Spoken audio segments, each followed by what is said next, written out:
Oh yes.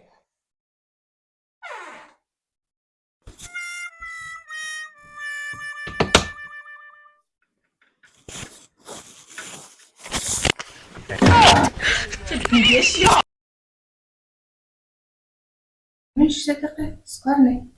بلاش تليفون لهم کردشتی؟ کارم نداشتم کارم داشتم خب لكن ما كل ولا أقول ملك صدا بخير Oh این yeah. چیزی صدا کنم امروز که پول دادم دیگه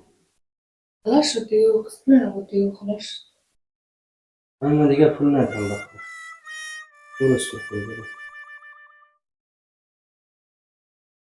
ولی دیگه ما خسته مار بدی نه بخور دیگه پول ندارم روز بلدیت پول دادم یک هفته پیش تو پول دادم دیگه پول ندارم آخه دیگه کار نرفتی یک دفعه یا پول کارشی بشه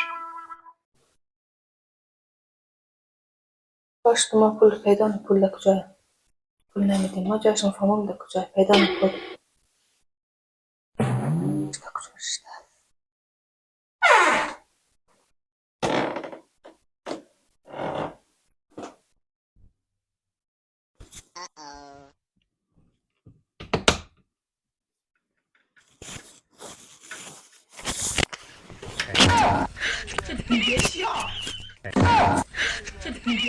وای هم که نشد سردوزینم که گیر کرد آبرویم هم که رفت سر چاشتم که هست اصابشم که خرابه اینا خوب رنگ فایبر شد خواب بیدار کسی جور کسی پخته اینا ما بسن فهمون که چیز کار کنم چیز کار پخته کنم باشه سی باش پیسه هم که نمیدیم ما بگونم که امروز رنگ فرمایش غذا بلدیز ما بدیم این حال خوب شده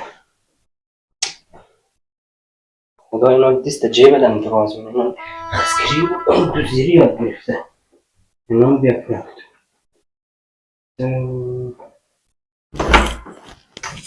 دقیق بلده چاش کار پخته کنم من